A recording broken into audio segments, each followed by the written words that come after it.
Dr. Karen Wendorf, well, is right here in front. This is Karen's first day of retirement after 37 years in public education.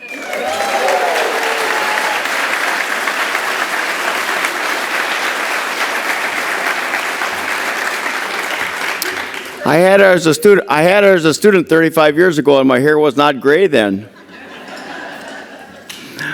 Well, another person I had in school back in the day, a man by the name of John Armbruster.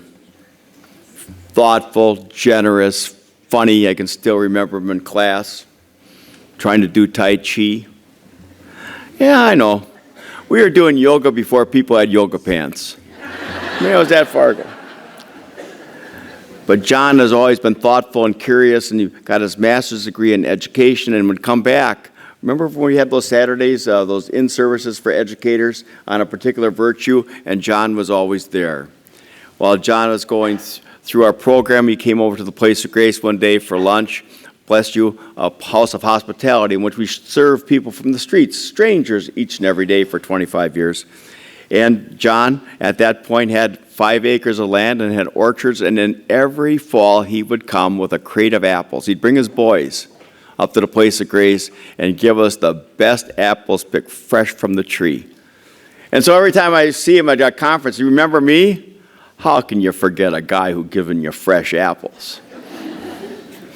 That if you bake them down into an apple crisp and put some cinnamon sugar up on top of it, your tongue would smack your brains out trying to get at it right now, I'll tell you. Never forgotten. And then a little over a year ago, John contacted me and said, Tom, I've just written a book. I was wondering if you'd be willing to read it and give me some feedback. And you sent me the manuscript, arrived in the mail, and I put it aside, and I had some time, and I started reading the book at 10 o'clock on a Wednesday morning. And I read continuously until 9 o'clock at night. Priscilla would come by and say, are you okay in there? I said, yeah. But I'm crying. It's okay. I was moved to laughter and to tears by a sacred story written by a thoughtful man who had befriended another man in the community, a veteran. The book has been published as Tailspin. We were there on the night in which the book was launched, and 400 to 600 people showed up in the Cargill room. The color guard came in. The songs were sung of America. And there was not this level of division. We realized that we stood together. And John then told the story of Eugene Moran, World War II vet that helped to make our lives possible, helped to make Western democracies possible. A soldier from Soldiers Grove, Wisconsin, whose story had been left untold for over 70 years until this good man sat down over a can of Blatz and a Coors Light and called forth a story that is transformative. Please welcome John Armbruster.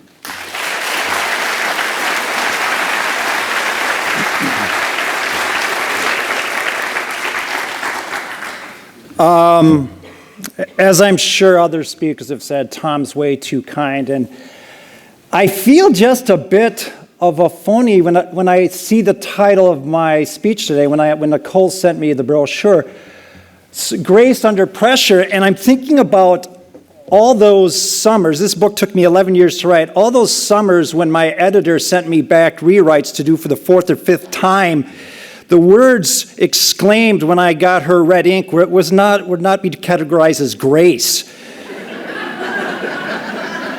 I mean, it looked like a goat exploded when she sent me back the rewrites. It was like, are you kidding me? I'd yell at my son upstairs. I'm like, oh my God, get me a beer. And he'd be like, get it yourself. And I'm like, if this book makes it big, you ain't getting squat. No grace.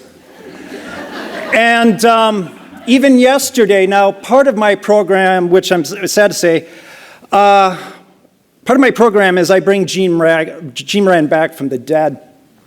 I have audio recordings that I embedded into this program. Yesterday, I'm preparing for the speech, and I could not get those audio recordings to work. So I scrambled into Best Buy yesterday, and kids a fraction of my age did their best. Couldn't figure it out. I went down to the Mac guys, worked a couple hours down there, and they had a real tech nerd there. I'm like, oh, good. But he couldn't figure it out. So part of the program I'm going to have to act out and won't actually have Gene's voice, but in my beat-up pickup truck on the way home were words that would not be described as graceful. So I think, come through on the other part of today's speech. So the conference this year is Relationships Renewed and Restored. I can come through on the relationship that I had with this man, Eugene Moran, of Soldiers Grove, Wisconsin. It started here, of all places, North Crawford Schools. I was a young history teacher in my 20s. This was my first full-time teaching job. I came down to the Cooley region of never spending much time here. I'm from Marshfield, Wisconsin, where it's as flat as a pancake.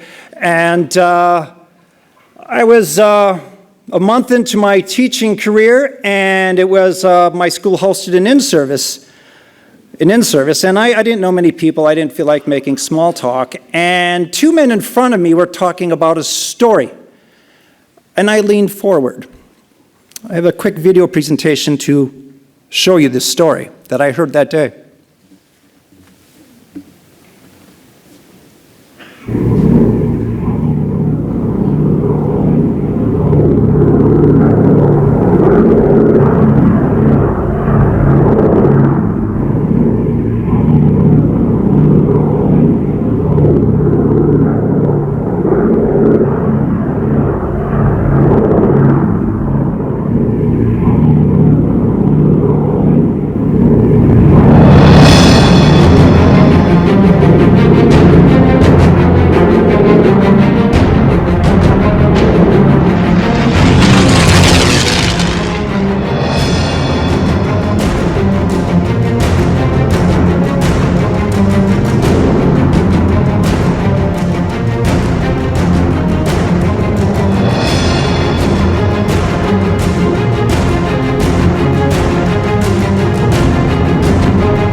School, Soldiers Grove, Wisconsin. It was an in-service day, no students at North Crawford schools. I was 2 months into my rookie year as a middle and high school social studies teacher. I loved teaching history, but on that sunny late October day, I sat trapped in a molded plastic chair inside a windowless auditorium, daydreaming about escape to a deer hunting stand or a cornfield goose blind. Our small K-12 public school sat next to the Kickapoo River, a crooked stream that twisted through a forested valley dotted with dairy farms just a few miles south of the town of Soldiers Grove, Wisconsin. Ahead of me sat two men visiting educators from another district. At break time, most of the teachers drifted out to the hall to head to the restroom or sip coffee. Not feeling like making small talk with strangers, I stayed in my seat and overheard the conversation in front of me. "Isn't this a school with the art teacher whose dad was shot down without a parachute and lived?" one of the men said to the other. I leaned forward. "Yeah, Joni Peterson," the other replied. "Her dad was a tail gunner during World War II. Shot down over Germany. I guess he fell some 4 miles or so before he hit the ground." "Incredible. Doesn't make any sense." "Yeah, he came down in a chunk of the plane from what I know, and the Germans captured him." Took a moment for my dull brain to make sense of the words I just heard. Shot down without a parachute and lived? 4 miles? I could only catch snippets of the conversation as teachers shuffled back into the auditorium to take their seats. But I knew just where to get this story. Joni Peterson's art room sat right next to my classroom. Her art room functioned both as a student classroom and an unofficial teacher lounge. Conversation flowed easily there, but I was about to find out that one topic was taboo. I found Joni setting out construction paper and glue for the next school day, hurrying so she could get home. I burst into the room. "Is it true? The story I heard about your dad?" I asked. She paused, chuckled, and continued laying out construction paper. "Yes, it's true," she said. "Old lean Gene the fighting machine." I quickly shared with Joni the conversation I'd overheard a few hours earlier. "I heard his plane went down over Germany. How was he shot down? When? Where did he land? He's a tail gunner, right? What kind of plane? Flying Fortress? Liberator? How badly was he hurt? Did the Germans capture him right away? How long was he a prisoner?" Joni continued working, but offered few answers. She did identify his plane as a Flying Fortress bomber. As a lifelong World War II airplane buff, the Flying Fortress bombers topped my list of favorite aircraft. "So when can your dad visit my classroom?" I asked. Joni dropped a ream of construction paper on a table. She glared at me. "That's not happening. We don't go there." I should have known better. Many veterans don't share their war stories. On top of that, Joni had just lost her husband, a paralyzed Vietnam War veteran, to a heart attack a few months before I was hired at North Crawford. I muttered apologies and sank into silence. Joni shrugged. "It's all right," she said, "but we just don't talk about it." A few days later, Joni walked into my classroom and she said, here's all we have. This was a La Crosse Tribune story in 1992. They had a small air show, and Gene went up to take a look at it with no intention of telling his story, but somehow a reporter caught wind of it and said, "Hey, are you that guy?" which he got a lot in his life. And if you read this story, he agreed to have this picture taken. There's about 3 quotes in here with very little information. And Joni flipped that paper to me and said, "That's all we got. And if you find out anything else, you'll know more than my 8 brothers and sisters and I know." And it stayed that way. I got to know the family. Joni and I became good friends. I became good friends with her father, Gene. Both my wife and I lost our fathers early, so Gene kind of became the surrogate grandfather for my 2 kids. And Gene's story was mentioned before. These are headlines from 1944. Just a few years ago, I was in Germany. I was at the exact spot where Gene crashed and fell. The Germans know the story very well over there. In fact, Gene's already in a book in Germany, a chapter of a World War II book over there. And the story got back to America. These are some headlines from various papers around the country. The first one's from the Associated Press, came from a New York paper, St. Paul, and this one came from Baltimore. These were clippings the family gave me. Gene had no idea these stories were being written about him because he was a prisoner of war at the time. And when he came home, he gave one interview to the Wisconsin State Journal and then shut it down for 60 years. That changed in 2007. Soon-to-be retired Congressman Ron Kine has something called the Veterans Oral History Project. And Joni called me excitedly one day and said, "Oh my God, John, Dad's gonna talk. You gotta get up to the La Crosse airport." He agreed to be interviewed. That's how Joni talks, by the way. She is to conversation what Niagara Falls is to water. She doesn't shut up, okay? You'll see in the story I got coming up here. And bring the family, bring the kids. So I did, and Ron interviewed him. This is actually another veteran that was there. That's not Gene, but they flew in a Flying Fortress from the Oshkosh Air Show, the EAA convention over there. La Crosse Tribune did a big front page story. Channel 9 and Channel 8 were there. And then just before, so the big event was to have Gene hop on this plane, which he hadn't flown since 1943 when he was shot down. So there's Gene posing with my two sons right before he gets on the plane. And I should back up a bit. Before this, Ron interviewed him for about 20 minutes. And honestly, the interview didn't go very well. I felt badly for Ron. And I talked to Ron at my book launch 2 months ago, and he remembered very well how difficult that was. Gene just gave short, cryptic answers. He stopped the interview. He didn't want to do it anymore. He did agree to ride on the plane. I mean, they brought a Flying Fortress all the way over from Oshkosh. He rode on that. But he got off the plane and he said, well, I did it for my buddies. I'm never doing it again. And I knew he wasn't just talking about a plane ride. So I thought, well, there you go. That's it. That story's going to the grave with him.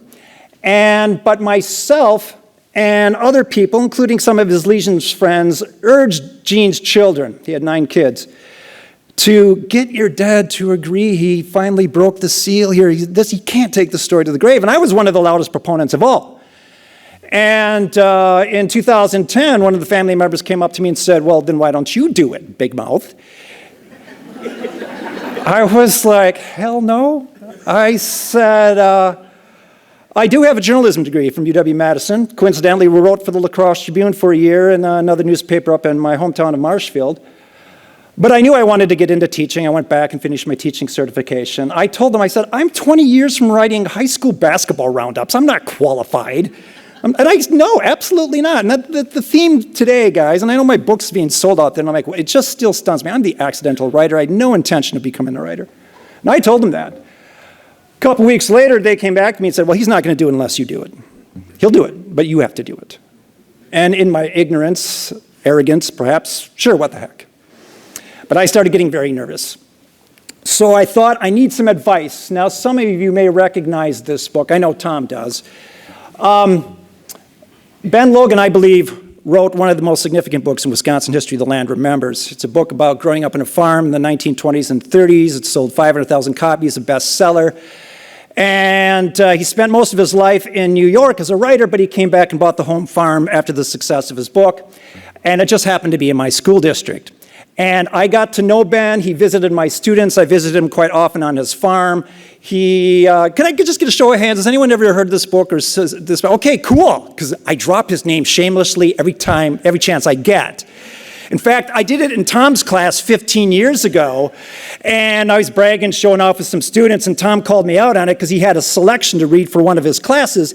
And he said, I was going to have you guys read this quietly, but since John likes to talk about it so much, we're going to have John come up on stage and read the whole thing. And I glared at him. I'm like, well played, Tom. And I'll see you in hell. But he called me out on my showing off of Ben. When I went to visit Ben, he was in a nursing home in Viroqua. And I walked in, and he didn't quite recognize me. His mind was starting to fade. He was 90. But he figured out who I was. The memories started coming back. And I told him, I said, here's what I got. What do you think? He knew Gene. They both lived in Crawford County. They knew each other, and he said, yes, Gene's story deserves a book. It's an amazing story. And all right. Then I got very confident, and he explained to me how I should do this, how I should set up this relationship. He said, start out talking about the farm. Talk about baseball. He loved baseball. Talk about his farm days growing up in the Depression, and then slowly ease to the war. You get to a tough spot, stop, back up. He might come back to it. And I was getting really excited. I'm writing down notes, and I'm talking to Ben, and then Ben just kind of stopped. He stared off into the patio door window of his tiny nursing home room, and he was just very quiet for a while. Now, I knew Ben was also a World War II combat veteran.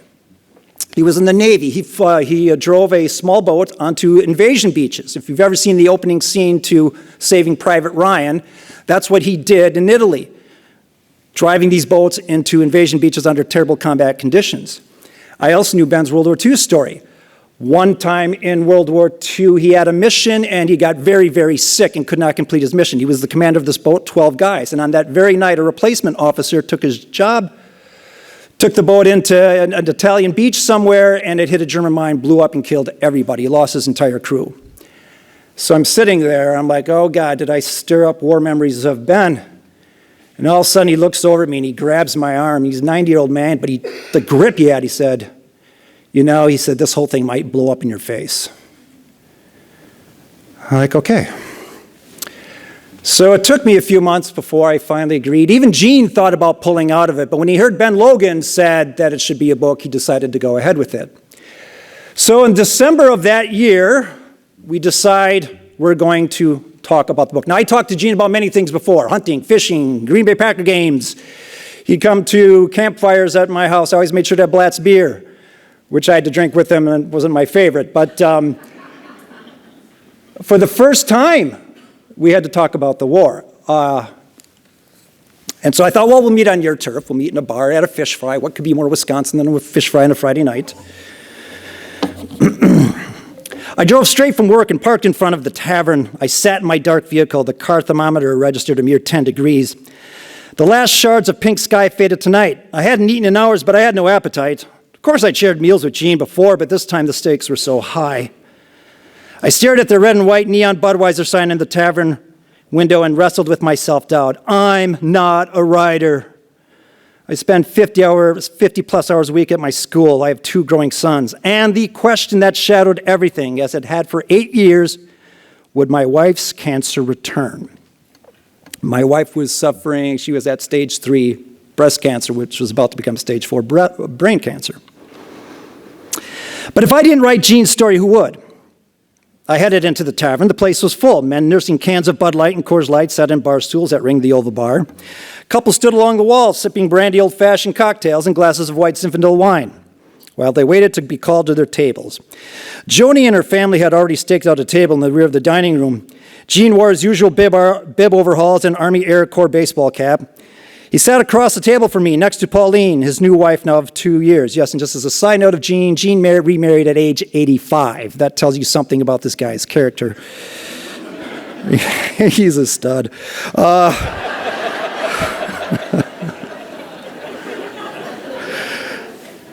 Joni kept the conversation light, but I said little. The waitress jotted down our orders for beer and soda. Gene asked for a can of Blatz. The smell of fried cod and steaming baked potatoes arrived at our table, helped settle my nerves a bit. It was time to talk book. I looked at Gene and swallowed a forkful of fish and began. I was thinking about starting after Christmas, Thursdays after school for an hour or so. Will that work? I asked. Gene kept eating, not looking up.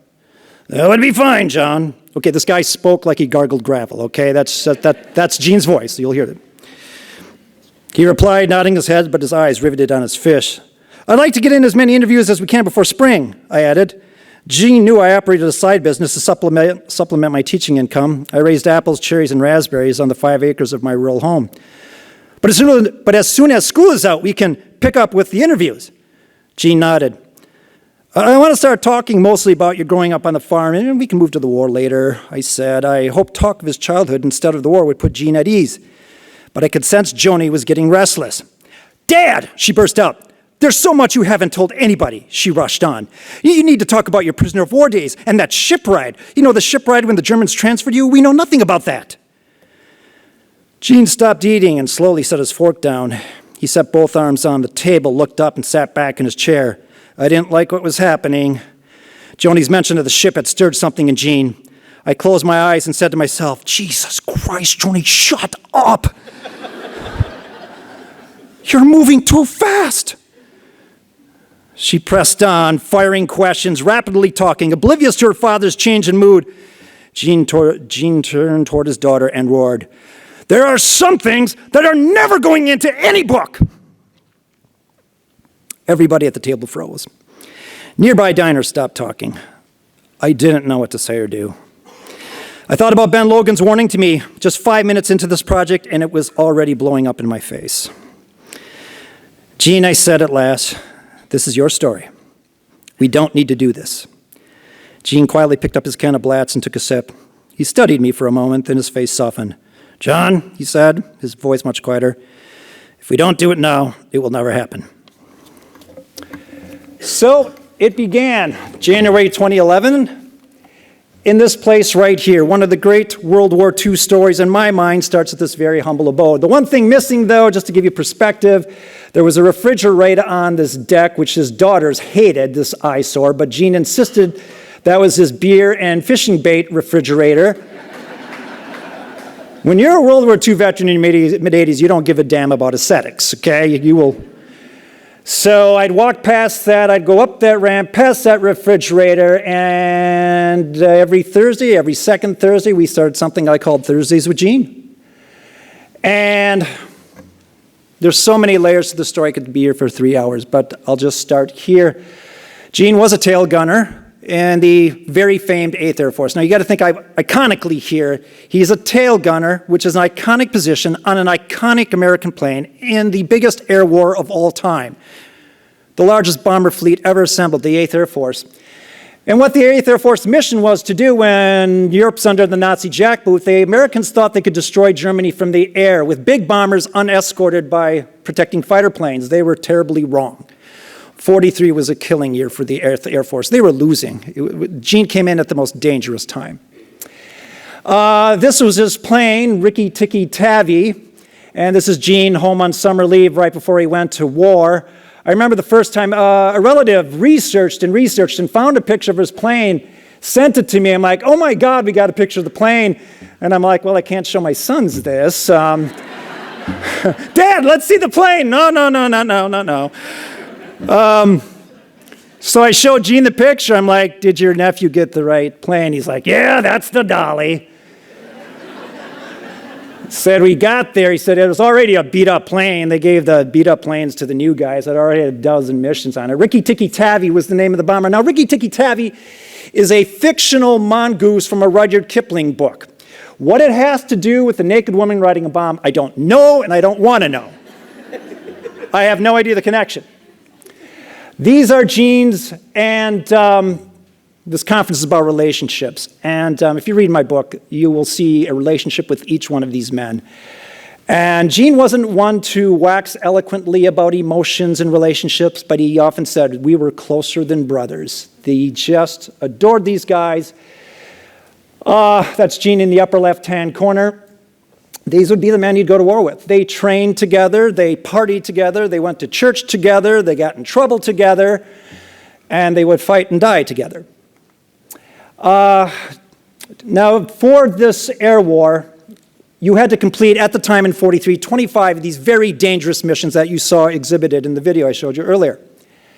Gene was on his 5th mission to an air raid over Bremen. Bremen was one of the most heavily defended of the German industrial cities. When they got the order for Bremen that day, Gene actually had to step off the plane before he took off, and he threw up. He was very nervous, and for good reason. They got through the bombing run all right, but as the video showed, on the way home, for some inexplicable reason, their plane fell behind the others, and it was swarmed upon like a pack of lions separating zebras from a pack. And after a horrific air battle where Gene, now these guys are all mic'd up, so Gene can hear all of his friends dying one by one. Somehow that pilot kept the plane level for a while. He was alive for a while yet. But Gene was shot, wounded. He did have a German fighter plane pull up next to him. I remember when Gene told me that story, I actually had to stop the interview and go home and soak this all in. I'm like, oh my God, who's going to believe this? And the German pilot gave him a chance to get out, but then someone shot at him, and then they finished him off. The plane became shredded, and Gene's parachute got shot. So he was crawling forward to get another parachute, and the plane separated. He fell 4 miles in icy 50 below zero weather. The G-forces were so strong that pushed blood up into his eyes, and he was blinded. His teeth fillings popped out from the change of pressure. And he hit the ground fully conscious. 75 years later, on that very date, the Germans celebrated it, invited myself, members of the family, and we went to the exact spot. And we had a German television crew following us and recording the story, and the crew came up to me and said, well, you're the author, you're doing all the research, how did he survive? And I looked at the camera and I said, I have no idea. I was expecting an alpine forest with big bushy pine trees and something sloping, snow, something that would explain it. And it looked like a lot from my hometown area of Marshfield, Wisconsin, a nondescript, spindly, marshy little woods, flat. There's just no explanation how he lived. So, after the fall. Now, this is the part where I share actual quotations from my interviews with Gene. Gene and I worked together for 3 years before he died. I have 28 recorded interviews, varying from an hour to 2 hours, and many phone conversations. So I'm just going to have to act this out. Could we give it a try here? Maybe by some miracle, are we going to get that audio?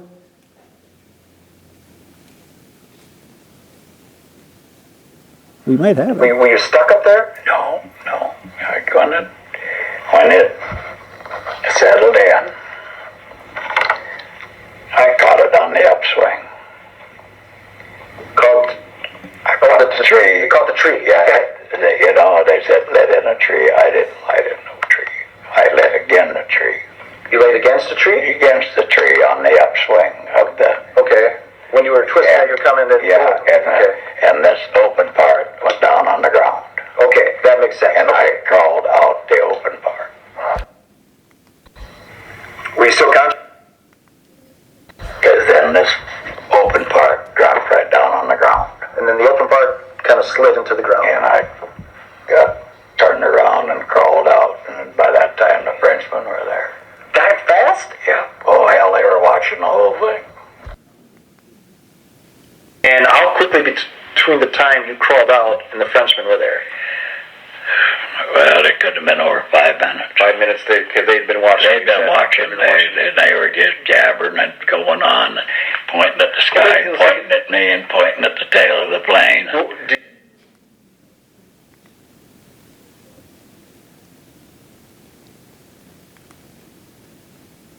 I never knew why we slid back that day. I'll never know to this all. I will never know. Slid back. We were right up in formation. Mm-hmm. Just, of course, they were just shooting at us something terrible everywhere, but we're still up. Oh, wait, the day you slid back, the day you got shot down? Yeah. And we slid back, kept sliding back. And I even called and I said, what's the matter? We're not staying up in formation. We're being pushed out. Well, I don't know what he meant by being pushed out or what. Whoever answered me, I can't remember. And boy, when we got pushed out. Is that when the fighters all started hopping on you then? Yeah. When you guys started falling back, how many fighters were starting to hit you guys? Well, I was shooting. Both waist gunners were shooting. The ball turret gunner was shooting. The top turret gun guy was shooting. And I believe the bombardier. No, he had that little gun poked out to one side. He was shooting too. Yep. After Pee Wee hit and Orson's pushing the bombardier out, is the plane sustaining any damage at this point? Oh, it's just getting rid of it. Just.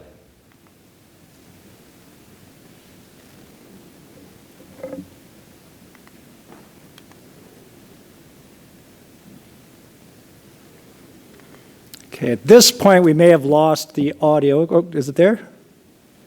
It wasn't the one that came up underneath. It was one that drifted in, that came in. Oh, I could even see his scarf with his goggles.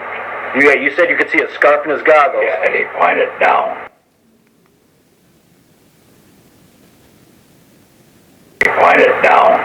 And you didn't know why he pointed No, down? I figured he meant bail out. Bail out. Okay. That's what I figured he meant, but somebody cut loose up in front.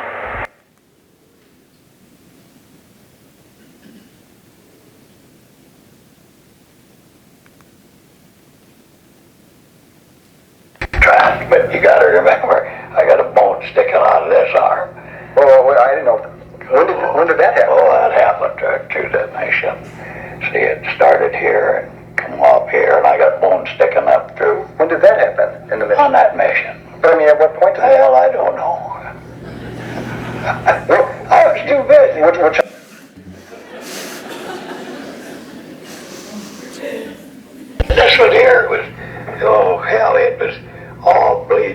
through the suit. When did you get hit?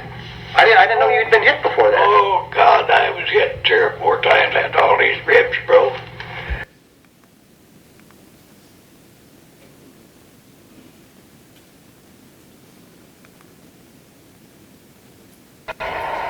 And then I started to crawl up to get, I had a chest chute laying right in front of the tail wheel. Yet I crawled up to get that, and all at once it just started down, and you can't move. And all at once it broke in two, and I'm looking right out into space.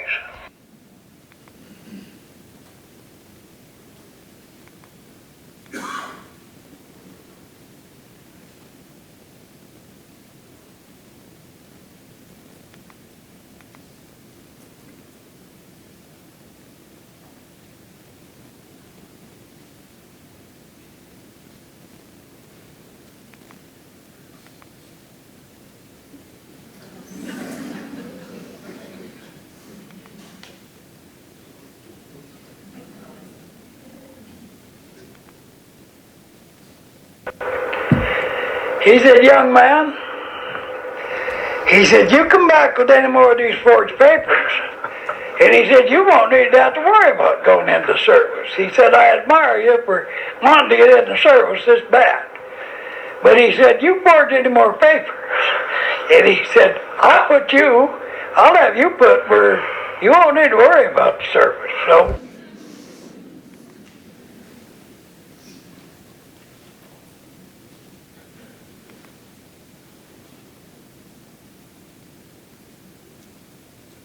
Home, and I went home, and I said, well, I'm in the service now. How could you? We didn't sign for you. Well, I said, I forged your names. Well, we can get that broke. No, I said, you can't. I'm already sworn in, and I wasn't. But I said, you'd make it a lot easier for me if you would sign these papers, in case they ever come back and check on it. Well, if you're that determined to go and get yourself killed, we'll sign them. It was all a lie, by the way. They had no idea.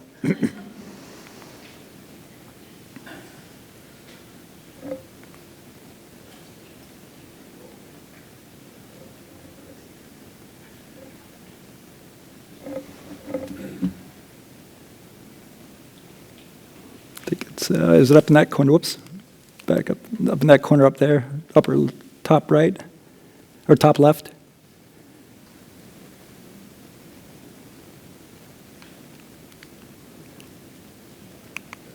Okay. How did you check if oxygen worked? How did you check that? You know, if you had a little hangover, you just hooked it, and you stuck that in your mouth, and then you turned the valve. And if your head cleared right up, and the oxygen was working. Oh my gosh. The oxygen was working. Yeah, it was a fun 3 years.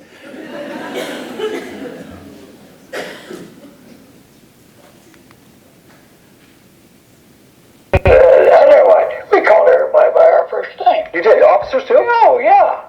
There was no, we were a family, a tight family. And that's what made you guys such good friends. If they didn't live, you didn't live. Okay. And you just witnessed a miracle, because I spent the entire day yesterday trying to bring that audio back. Holy shit, Tom, you have connections.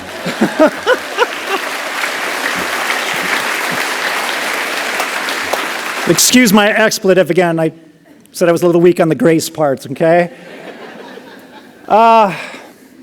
So part of, this is about a year and a half into our interview, as I said, Gene, it's time for a field trip. Time for you to take me to your home farm, which still exists. The barn where he milked cows by hand still is there, his childhood home.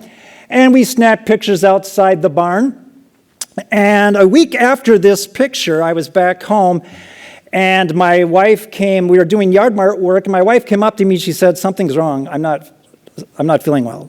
And sat her down in a lawn chair, and I could see her cheek throbbing. And I realized she was undergoing a seizure. Called her oncologist in Mayo, and she said, get her up here now. So we took her up there, did the brain scan, and she had lost count, 4 or 5 brain surgeries to remove tumors. And it was always one tumor that persistently came back. We had it controlled. We had the cancer in remission. It was always that one tumor. So I was expecting the same news. But I remember then the neurosurgeon put the scan up on the screen that next day. Her brain lit up like a Christmas tree. There were tumors and lines and fascia cancer everywhere. And I looked at the neurosurgeon and I said, we don't need you anymore, do we? He's like, no, you don't. So Carmen died 6 months later. On the solstice, December 21st, the longest day of the year, or let me say longest night of the year.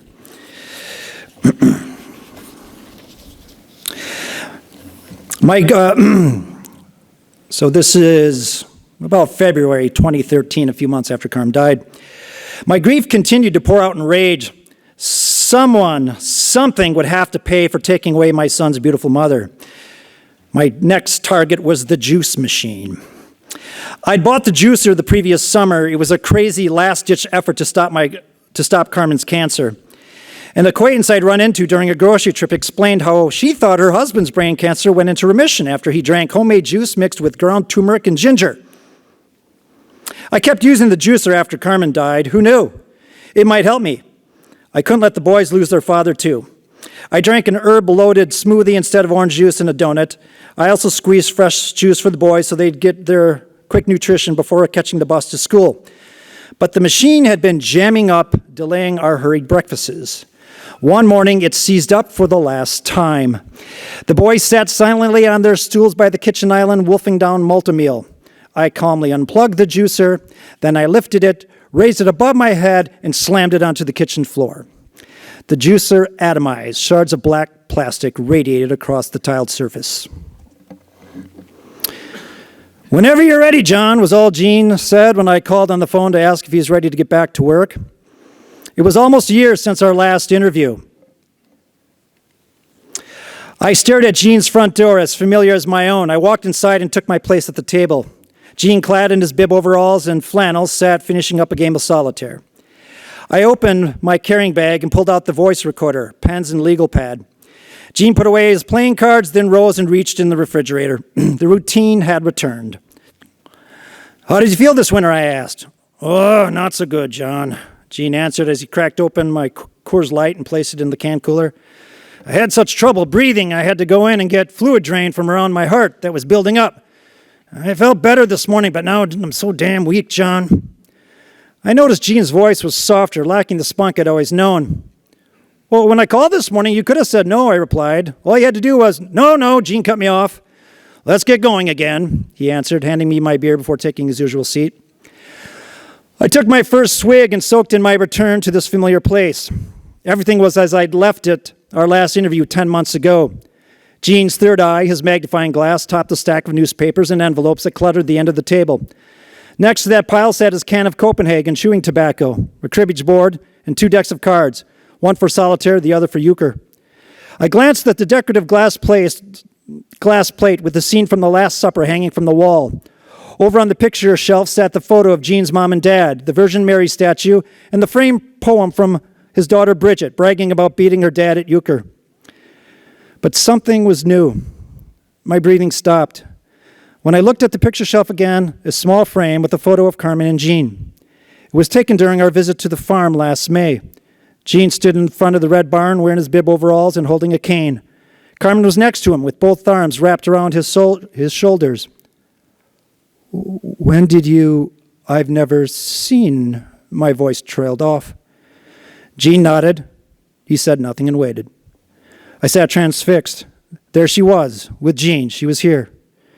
A wave was building. I grabbed my right thigh and pinched it, trying to stem the tide of rising emotion. I rocked my head back and forth. Keep it together. Hold it in. Not here, not now. I glanced out the side of my eye at Gene. I wanted to grab the suspenders of his bib overalls and bury my head into that flannel shirt. I needed him. He'd known pain like no one I'd ever met. Gene would understand. But this wasn't his fight. I closed my eyes. You must endure this. I pressed the red record button. So, about a month after that interview, I knew I needed help because I'm not a writer. And I went to a writers' conference in Madison and met this woman, Heather Schumacher, who wrote all these books. She's a real writer. And I had to submit. I only had one chapter of my book written. It was a very rough draft. I submitted, and out of 25 entries, she chose my story to work on. And then she talked to me and said, "What was your plan for this book?" I said, I'm not a writer. I said, the family and I are going to self-publish it and sell it in southwestern Wisconsin, just get the story on paper. She goes, I think you have something much bigger here. The story's incredible. She stayed one more night at the conference, and we had a meeting. And she goes, I would like to be your editor for this, but I want you to know that good books take time. I think you should go the traditional publishing route. I think you should find a publishing house. This may take 5 years, maybe 10, since you're working full-time and a single dad. 5 to 10 years, Gene was 88 years old. And coincidentally, that very weekend, Gene had a heart attack. But he survived, because he's Gene. And coincidentally, he was at the VA hospital in Madison. His daughters called me, and I said, I'll be right there. I walk into his room, and he hands me this picture.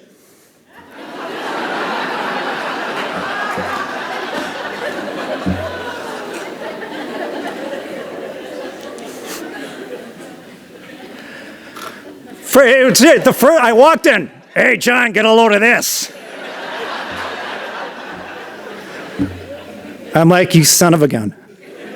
You're twice my age and married. I'm single and you're getting the beauty queens? So I talked to Gene, sat him down. I said, writer's conference, editor, 5 to 10 years. Told him the whole story. I said, Gene, this is your story. What do you think?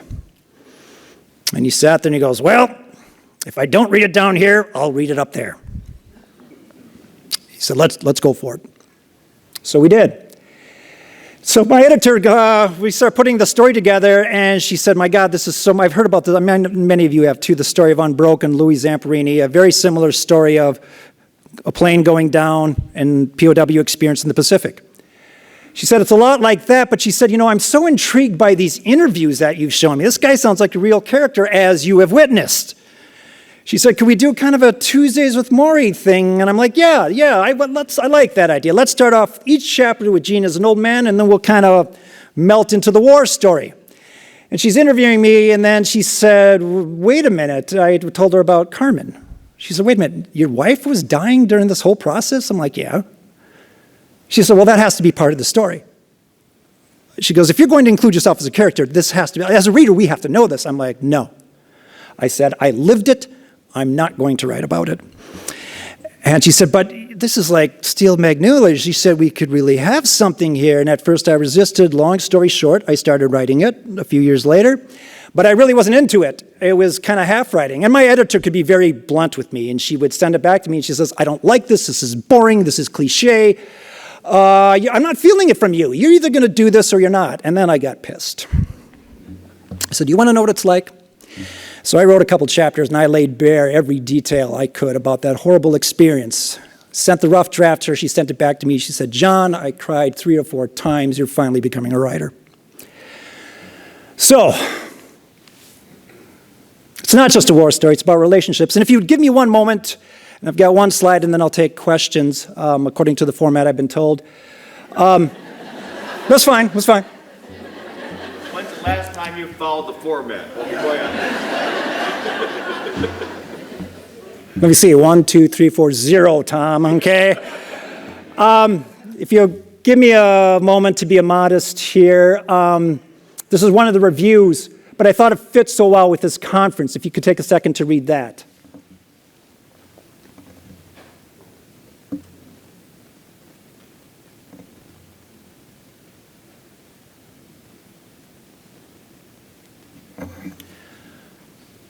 And I chose that quote because of the word relationship, because I understand this is what these 2 days are about.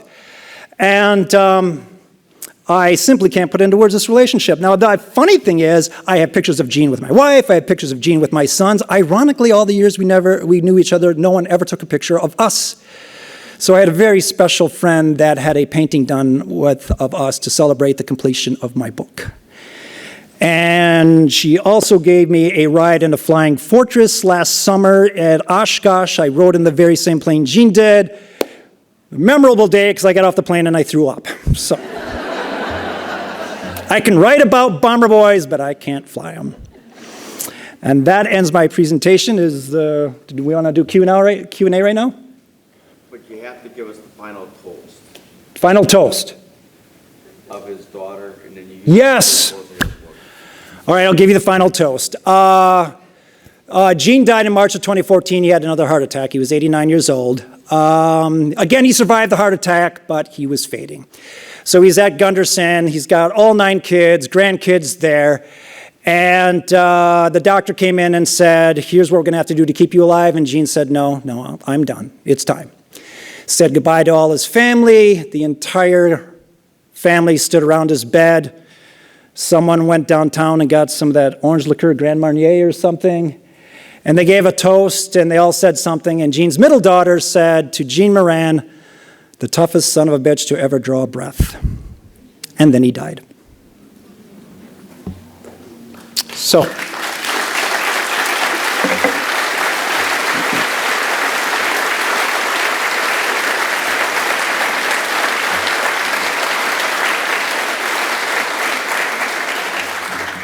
I'll take the question. Okay. Help with questions. Questions, comments, responses to John. Dave.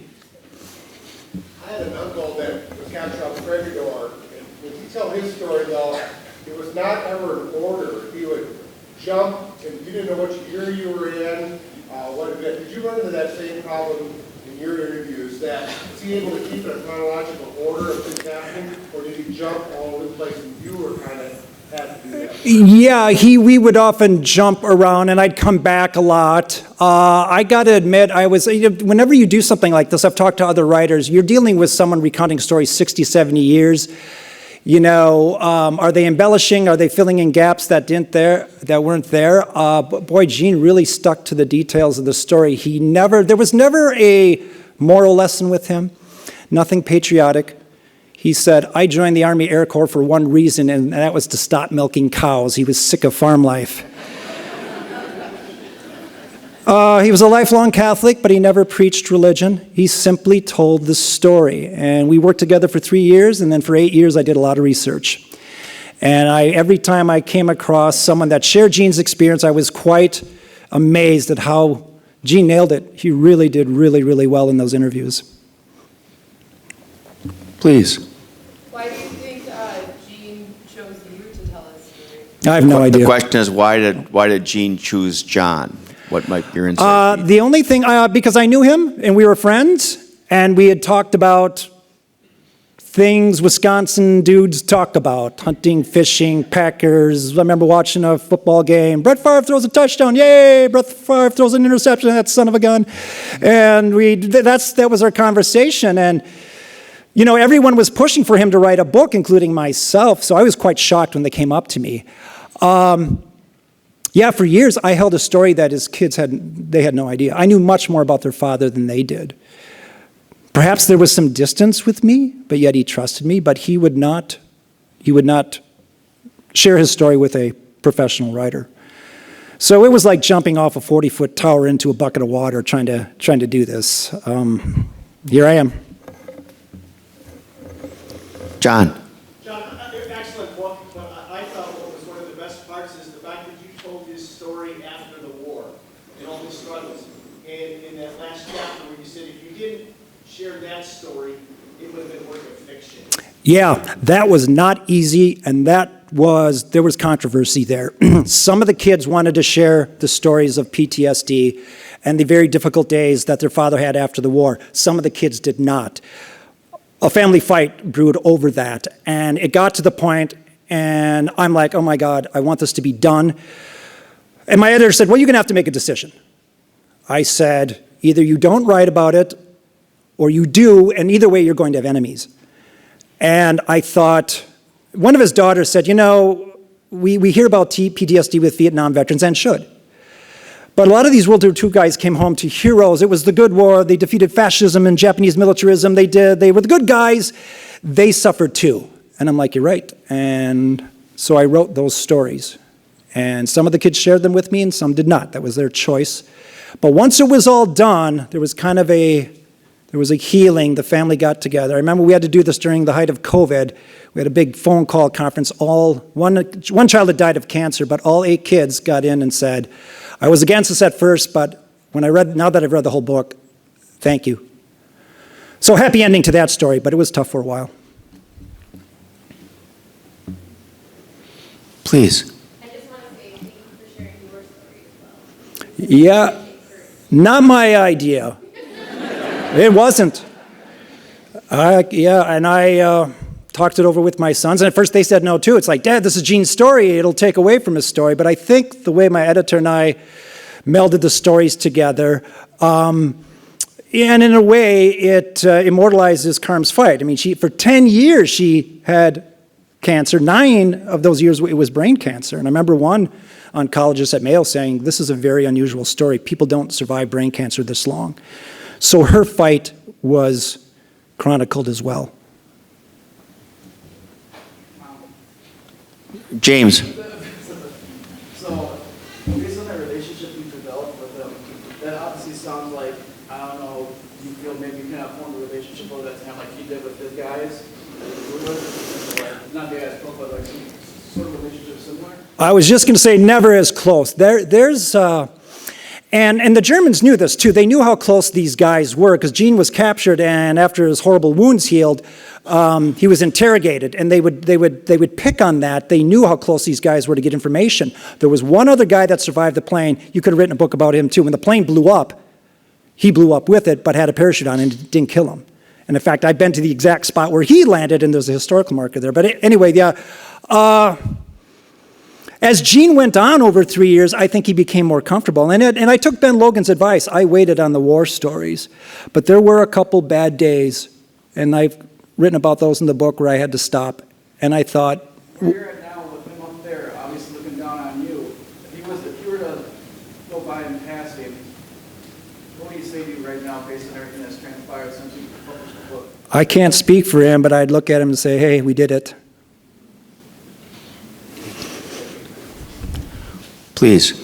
So what was your greatest inspiration to keep writing? You talk about how difficult it was. Were you writing the book for him, you, us? I mean, obviously a lot of people are going to benefit from it. What was your biggest inspiration? I get it. The other day, I had a call from the Bong Historical Society up in Superior. And they wanted me to come up and give a talk. And then she'd read the book, the curator, and she said, okay, I got to be honest with you here. This is your first book, right? I'm like, yeah. She's like, how? You really nailed this. I said 2 reasons, and I say this all the time at speeches. An indomitable character and a great editor. And I told my editor that, and she said, you're being too modest. I said, no, it's true.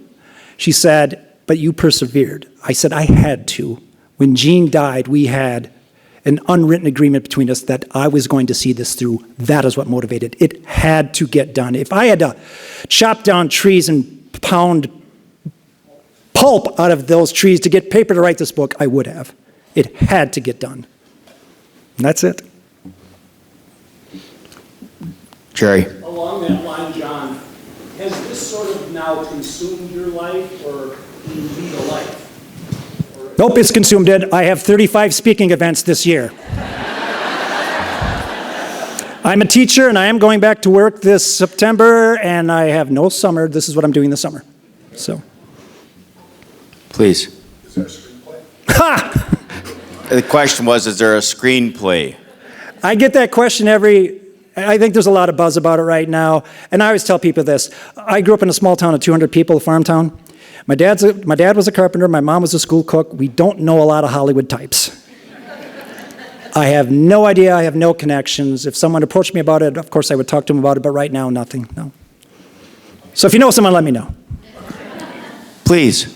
So my dad was a Korean War veteran, and probably going to cry when I say this, but I think that reading your book will be cathartic for me and for my brothers, who people have told us our dad was a totally different person after he came back from the Korean War than before.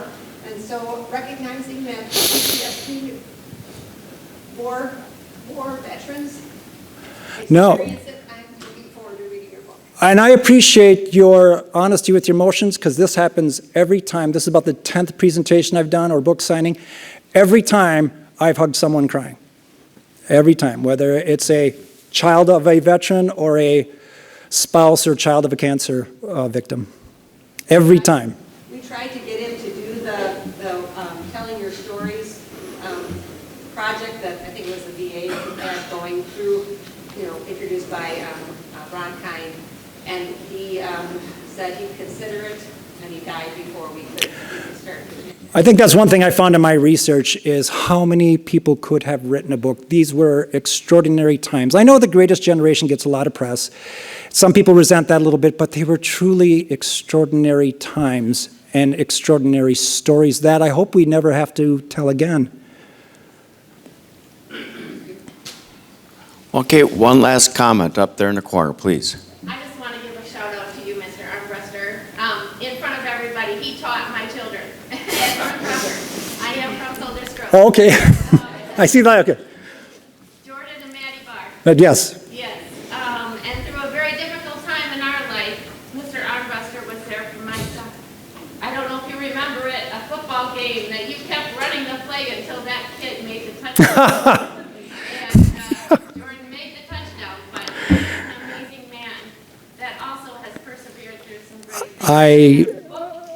Thank you. But the people need to know that you are amazing as well.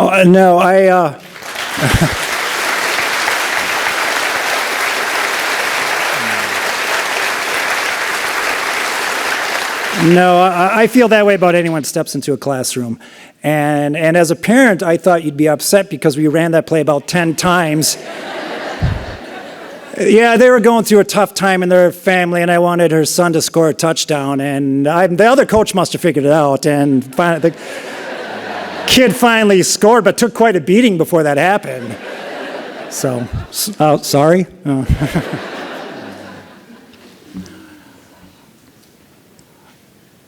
If you could just recite in the book, I thought this is just very powerful, that when you went to Germany with the family, there was a level in terms of trepidation. Here you're talking to the German people who had to suffer the bombs that were dropped on their country, and you're kind of wondering, how are they going to respond to an American? Would you please just share with them the response you received from the Germans? Yeah, I wanted to put that in the program, but I was looking at time. So 75th anniversary, the city, about the size of 25,000, celebrated this event. 4 days of wining and dining and tour guides and meals, didn't pay for a thing. They hosted about 36 Americans, including myself. The culminating event was at City Hall, and there was a nationally known politician there that everybody knew. And he spoke. He was 6 years old when he endured these bombings, and he said, the very city where Gene was shot down, he was a victim of those bombings. He said, I was 6 years old, sitting in a bomb shelter, my grandmother holding my hand, and he said, my grandmother said, don't worry, this is a good thing. And I'm like, what? She said, this is the only way we get rid of Hitler. So he said, we bear no ill will toward the Americans or the British for what they did. They were horrible times, but it was the only way we could get rid of Nazism. So we welcome you here today. And he said, we are facing Germany our own problems right now. They were facing a big refugee crisis. And he said, I know we're facing problems in this world right now, but we must solve them with love, not hate. We chose hate once, Germany, and it almost destroyed us. And I remember the whole room, just German and Americans were crying. I'd like to leave us with that. John will be signing books, but a couple of things, threads that run through. One, it's because of the sacrifice of Eugene Moran and his fellow soldiers that we enjoy the freedoms that we have today. These were our parents and our grandparents and those who have gone before us. Sacrifice comes from two Latin words, sacrifatio, which means to make sacred. They were willing to sacrifice on our behalf. The United States government is willing to sacrifice right now on behalf of the people of Ukraine who are in a fight for their lives. Sacrifice. It's noble. Second, service is love made visible. Eugene Moran, at a very early age, was willing to sign up to serve this nation. Greater love than this has no one laid down a life for a friend. His life of service, John honors. Service is love made visible. But haven't we seen that? Each and every day of people who lay down their lives for other people? John, to be in your presence also is you represent the best of us as teachers, a public educator, a leader who for all these years has gone into the classroom with passion and purpose, competence and compassion to teach the next generation, even when you had your own broken heart. Let's change the conversation. Let's look to those servant leaders among us who sacrifice each and every day so that we might have the lives that we have. Thank you to Eugene Moran. Thank you to John Armbruster. Thank you to all of you who have responded to your own call to serve, to lay down your life, to love so much. Let's take a moment of silence and let's remember all of our veterans on the eve of the 4th of July, in which we celebrate freedom. Let's just take a moment. Also remember there are 100,000 soldiers, United States soldiers, in the Eastern Front, prepared to protect us if necessary. And ask that God be with them and their families, and that God's peace may soon reign in our world.